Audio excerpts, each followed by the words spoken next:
kita telah membahas mengenai teori kebenaran dan sumber pengetahuan. Nah, kita kembali ke logika, di mana logika ini sejatinya adalah sebagai jembatan antara filsafat dan ilmu. Jadi hubungan antara filsafat dengan ilmu itu dijembatani oleh logika.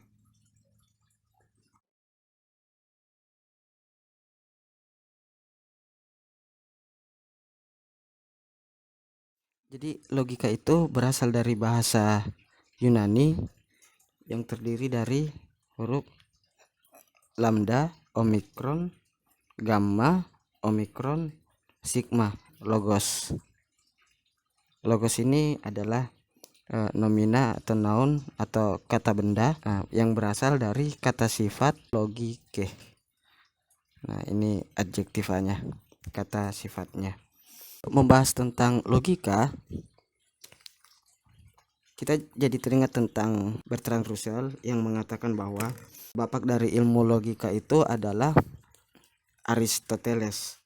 Nah, bagi Bertrand Russell ini menisbahkan Aristoteles sebagai bapak ilmu logika itu bukan tanpa alasan, karena dalam catatan sejarah yang memperkenalkan logika sebagai pengetahuan yang tersistematis sehingga bisa terjabarkan menjadi sebuah ilmu itu adalah Aristoteles yang menjadikan logika sebagai fundamental dari filsafat. Namun kalau kita meninjau sejarah terminologi tentang logika itu sendiri, kita bisa baca dalam buku berjudul Logika Lengkap yang dicetak pertama itu tahun 2012 yang disusun oleh Muhammad Nur Ibrahimi. Di situ menjelaskan bahwa Aristoteles itu cenderung menggunakan istilah analitika. Nah, mudah-mudahan saya tidak salah ingat pada buku tersebut. Kemudian Cicero, filsuf kelahiran tahun 106 sebelum Masehi dan wafat tahun 43 sebelum Masehi, itu yang menggunakan kata logika. Tapi untuk menjelaskan mekanisme pemikiran Aristoteles, nanti di sekitaran tahun 200 Masehi barulah istilah logika yang kita pahami selama ini digunakan oleh Alexander, seorang filsuf dari Aphrodisius. Nah, jadi kita teringat mengenai tanda kutip kapitalisme, di mana kapitalisme itu sendiri itu tidak pernah dilontarkan sama sekali oleh Adam Smith. Yang digunakan oleh Adam Smith itu adalah istilah commercial society atau yang kita kenal dengan kata pasar bebas. Nah, istilah kapitalisme ini adalah istilah yang diluncurkan oleh Karl Marx untuk menjelaskan efek turunan dari penerapan pasar bebas. Atau ketika pasar bebas diterapkan, nah di situ kemudian ada sebuah gejala atau fenomena di mana pemilik modal itu memberikan atau mencari keuntungan sebesar-besarnya dengan mengeluarkan modal sekecil-kecilnya dengan cara menekan upah pekerja. Nah, fenomena seperti ini yang kemudian dibahasakan oleh Karl Marx sebagai kapitalisme. Lalu kemudian rentetan perjalanan sejarah, kita lalu mengenal Adam Smith itu sebagai bapak kapitalisme. Nah, inilah terkadang perlu kita meninjau ulang sejarah dari hadirnya sebuah terminologi. Nah, tapi whatever lah. Nah, saya tidak mau terlalu lama membahas tentang sejarah karena kajian kita ini ya kajian tentang logika dalam artian macam-macamnya, definisinya, keilmuannya, dan juga suplemen itu ya kesesatan berpikir atau intelektual cul-de-sac. Menurut Ibnu Sina, logika itu sebagai perangkat untuk membedakan salah dan benar. Nah, di mana logika Aristoteles menurut Ibnu Sina itu menjadi penyumbang terbesar dalam sejarah perkembangan intelektual. Beberapa catatan yang perlu kita garis bawahi bahwa logika itu dari berbagai pendekatan untuk memahaminya sebagai ilmu tentang prinsip berpikir benar. Nah, di sini lagi istilah berpikir benar ini juga mendapatkan pertentangan dari beberapa ahli. Satu diantaranya itu Irving ini tahun 1978 mengatakan berpikir dan bernalar itu berbeda. Misalnya logika itu bukan mempelajari prinsip berpikir benar. Itu karena menurut Irving tadi dalam ilmu psikologi juga menjadikan berpikir sebagai objek kajiannya, itu mendefinisikan berpikir sebagai proses kerja akal. untuk mengetahui sesuatu yang belum diketahui atau untuk memperjelas pengetahuan yang samar. Irving juga mengingatkan bahwa melamun dan merenung juga bagian dari aktivitas berpikir, namun bukan bagian dari objek kajian logika. Sehingga Irving mengusulkan istilah bernalar benar, bukan atau tidak sama dengan berpikir benar. Ini menurut Irving. Nah, kita sendiri sebenarnya bisa membangun sintesis itu dengan menjadikan objek kajian dalam ilmu logika itu terbagi atas pikiran ini sebagai objek materialnya. Nah, sedangkan bernalar benar ini sebagai objek formalnya.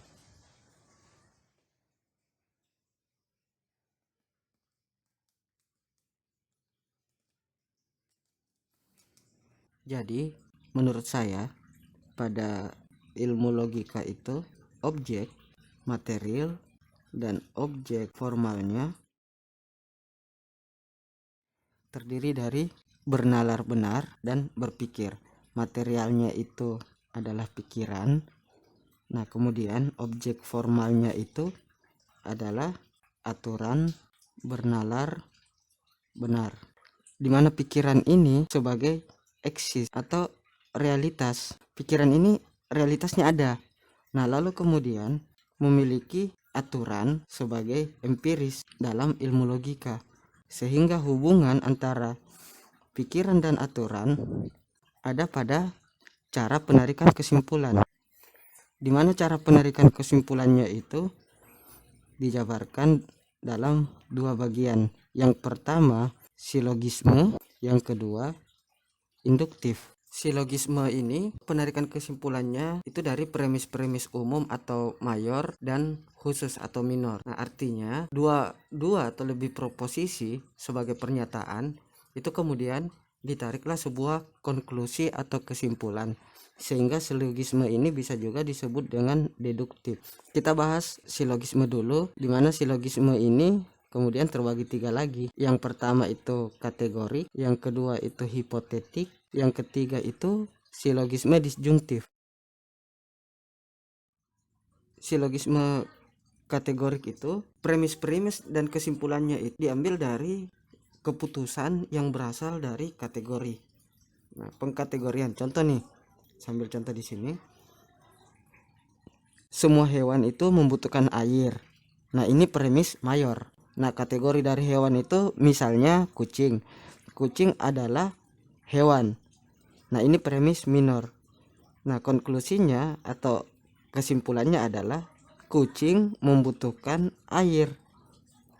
Nah, jadi premis mayor ini hewan, kemudian ada kategorinya kucing. Nah, konklusinya membutuhkan air. Membutuhkan air dari premis mayor, kesimpulannya kucing membutuhkan air. Lain halnya dengan silogisme hipotetik.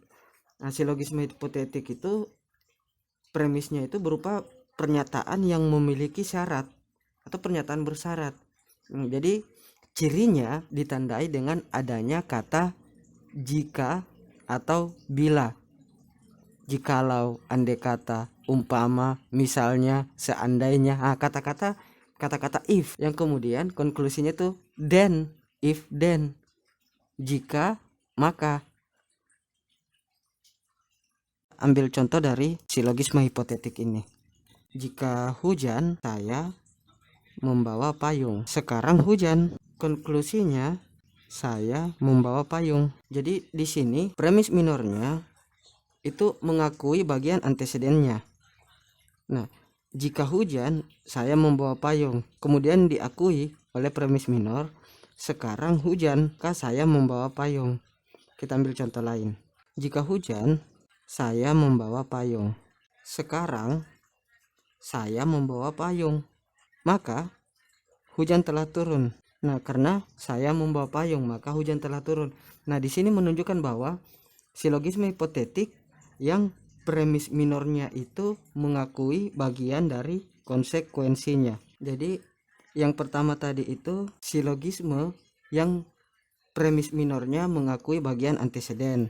Kemudian contoh berikut yang kedua ini adalah silogisme yang hipotesisnya atau hipotetiknya itu yang premis minornya mengakui bagian konsekuensinya. Kalau ini mengakui konsekuensinya, nah bagaimana dengan silogisme hipotetik yang premis minornya itu mengingkari anteseden? Toh,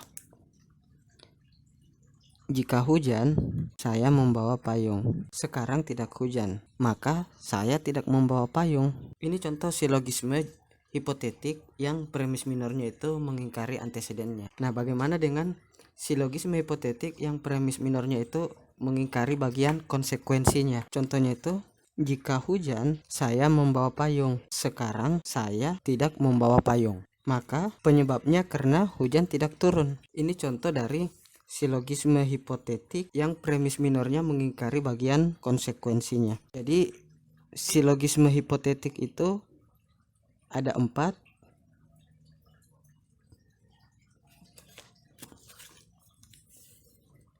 Yang pertama itu silogisme yang premis minornya itu mengakui bagian anteseden. Anteseden itu atau sebelum.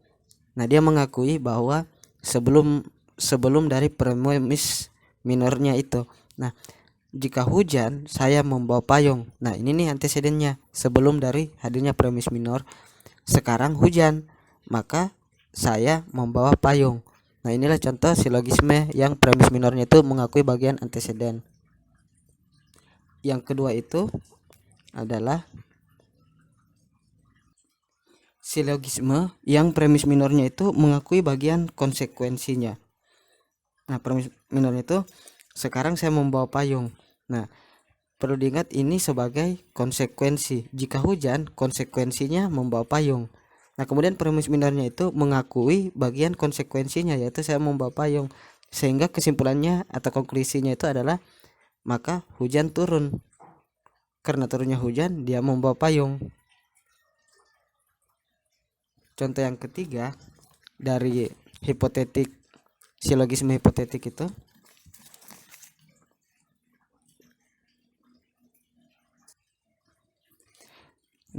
silogisme hipotetik yang premis minornya itu mengingkari anteseden atau mengingkari sebelumnya.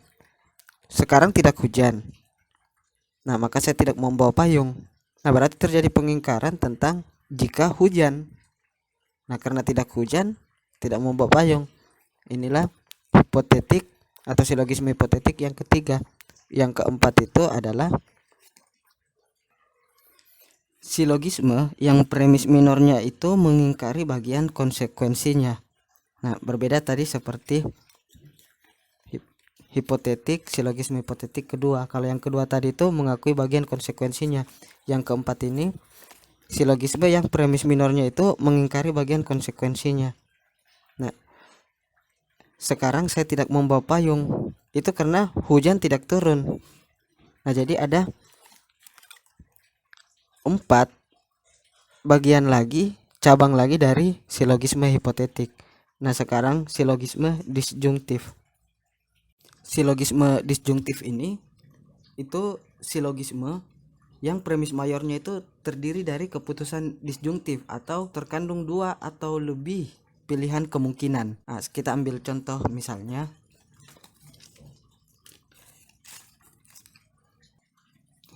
saya membawa payung atau jas hujan jika hujan turun. Ternyata saya membawa jas hujan. Saya membawa jas hujan, bukan payung. Nah, inilah contoh silogisme disjungtif. Artinya ada 2 atau bisa saja lebih pilihan kemungkinan. Bisa saja kita tambahkan payung, jas hujan, jaket, daun pisang, atau apapun. Nah, itulah disjungtif silogisme. Di sini tuh kita berharap teman-teman sudah memahami tentang silogisme atau deduktif, di mana silogisme itu ada 3 pembagiannya, yaitu kategorik, hipotetik, dan disjungtif. Kemudian hipotetik itu ada 4 bagian. Yang pertama itu silogisme yang premis minornya itu mengakui bagian anteseden. Yang kedua itu silogisme yang premis minornya mengakui bagian konsekuensinya. Yang ketiga itu silogisme hipotetik yang premis minornya mengingkari anteseden. Yang keempat itu silogisme yang premis minornya itu mengingkari bagian konsekuensinya. Selanjutnya kita membahas tentang induktif. Logika induktif itu ada dua. Yang pertama itu adalah generalisasi, kemudian yang kedua itu adalah analogi. Nah, generalisasi ini adalah penalaran yang simpulannya itu dibuat berdasarkan kasus dan berlaku umum. Karena generalisasi ini tidak akan ada evaluasi terhadap pengalaman. Contoh, sejumlah gagak itu berbulu hitam. Nah, generalisasinya itu adalah semua gagak berbulu hitam. Nah, jadi induktif ini menggeneralisasikan berdasarkan premis sebelumnya. Kalau analogi itu penalaran menyusun teori atau hukum dasar kemiripan dengan teori atau hukum yang telah diketahui. Nah, misalnya begini, tadi saya sempat memberikan pemaparan bahwa Aristoteles tidak pernah menggunakan kata logika, atau Aristoteles tidak pernah memperkenalkan kata logika. Nah, Aristoteles itu memperkenalkan metode analitika. Lalu kemudian saya menganalogikan di awal tadi itu tentang bagaimana Adam Smith itu tidak pernah memperkenalkan tentang kapitalisme. Yang memperkenalkan kapitalisme itu adalah Karl Marx melalui bukunya Das Kapital. Sehingga kita mengenal kapitalisme itu dari Karl Marx. Itu untuk menjelaskan atau memberikan analogi tentang Aristoteles tidak pernah memperkenalkan istilah logika. Yang memberikan pengenalan tentang logika itu adalah Cicero, seorang filsuf yang meninggal di tahun 43 sebelum Masehi. Itulah contoh analogi. Jadi logika induktif itu ada dua. Yang pertama generalisasi, yang kedua itu analogi. Analogi ini ada dua jenis. Yang pertama itu analogi induktif, yang kedua itu analogi deklaratif. Analogi induktif ini analogi yang disusun itu berdasarkan persamaan yang ada pada dua fenomena. Kemudian ditarik kesimpulan berdasarkan apa yang ada pada fenomena pertama itu terjadi juga pada fenomena kedua. Contoh misalnya saya menjelaskan tentang lempeng tektonik atau tektonika lempeng yang digagas oleh Alfred Wegener, seorang geolog. Menurut teori tektonika lempeng, lempeng tektonik itu mengapung di atas lapisan astenosfer. Jadi lempeng tektonik atau daratan yang kita kenal sebagai daratan selama ini atau permukaan bumi. Misalnya nih, ini gunung nih. Misalnya. Nah, ini lempeng tektonik. Nah, lempeng tektonik ini mengapung di atas lapisan astenosfer. Jadi ini astenosfer, ini lempeng tektonik. Agar lebih mudah dipahami, saya membuat analogi. Contohnya, ada sebuah benda berbentuk kubus dari bahan kayu mengapung di atas air. Ini air, ini kubus. Nah, analoginya adalah kubus ini sebagai lempeng tektonik, kemudian astenosfer ini sebagai air. Nah, ini contoh analogi induktif, di mana ada dua fenomena. Itu fenomena pertama terjadi pada fenomena kedua. Nah, persamaannya adalah pengapungan atau terapung. Nah, itu contoh analogi induktif. Analogi deklaratif itu metode untuk menjelaskan atau menegaskan sesuatu yang belum dikenal atau masih samar. Nah, dia dibandingkan dengan percontohan sesuatu yang sudah dikenal. Misalnya nih, teman-teman lulusan bisnis digital, salah satu kompetensi yang akan dimiliki itu adalah analis data science. Jadi analis data science ini itu bisa melakukan pekerjaan-pekerjaan dari klien atau mereka yang membutuhkan untuk menerjemahkan berbagai data sains lalu dianalisis oleh mereka yang dari lulusan bisnis digital. Di sini ada dua konsep antara lulusan bisnis digital dengan hubungannya terhadap klien. atau pemberi kerja atau yang membutuhkan. Nah, karena mungkin teman-teman masih menganggap samar seperti apa hubungan yang terjadi antara klien dengan lulusan bisnis digital, ya saya memberi contoh. Misalnya seorang surveyor tambang itu melakukan pekerjaan dari kliennya pemilik tambang. Nah, sebelum pemilik tambang melakukan aktivitas penambangan, maka dia meminta bantuan kepada seorang surveyor tambang untuk melakukan penilaian kualitatif dan kuantitatif terhadap sebuah lahan penambangan. Nah, ini sebagai analogi dari situasi yang ini tadi, untuk memberikan pemahaman kepada sesuatu yang masih samar dengan menggunakan kasus yang sudah umum terjadi. Nah, itu contoh analogi deklaratif. Nah, selanjutnya itu kita membahas tentang macam-macam logika dan prinsip-prinsip logika. Para ahli menawarkan ada 3 prinsip logika yang dikemukakan oleh Aristoteles. Yang pertama itu prinsip identitas. Prinsip identitas ini menjelaskan tentang suatu benda itu hanya sama dengan dirinya sendiri, di mana hanya dengan identitas sesuatu itu bisa dikaji oleh logika. Contohnya itu A tidak sama dengan A pada prinsip identitas. A ini hanya sama dengan dirinya sendiri meskipun terlihat identik menyerupai, tapi A ini hanya sama dengan dirinya sendiri. Contoh nih, ini jari telunjuk, ini juga jari telunjuk, tapi jari telunjuk ini hanya sama dengan dirinya sendiri. Misalnya ini jari telunjuk kiri dan ini jari telunjuk kanan. Nah, jari telunjuk kiri itu tidak sama dengan jari telunjuk kanan meskipun sama-sama jari telunjuk. Setidaknya ini memiliki identitas, dia ada pada tangan kiri, sedangkan yang ini ada pada tangan kanan. Nah, A ini tidak sama dengan selain dirinya. Sederhananya seperti itu. Sehingga ada pemberian identitas bahwa ini A pertama dan ini A kedua. Selanjutnya itu prinsip non kontradiksi. Prinsip non kontradiksi itu menjelaskan bahwa suatu benda itu tidak dapat merupakan benda itu sendiri dari benda yang lain dalam waktu yang sama. Contohnya itu kayak gini nih.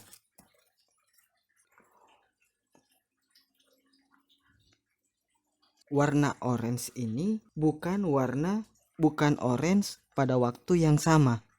Itu yang dimaksud dengan prinsip non kontradiksi.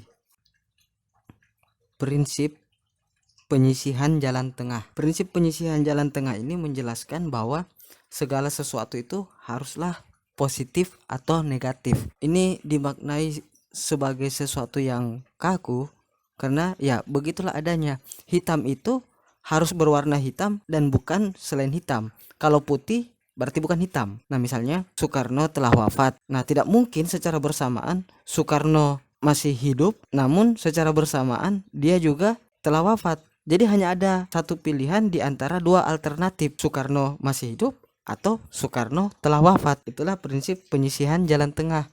Yang keempat itu adalah prinsip cukup alasan. Prinsip cukup alasan ini menjelaskan bahwa adanya sesuatu mestilah mempunyai alasan yang cukup yang menyebabkan sesuatu itu ada. Maksud prinsip ini adalah sesuatu yang ada itu pasti ada penyebabnya. Contoh, tulisan ini bisa ada itu pasti karena ada penyebabnya.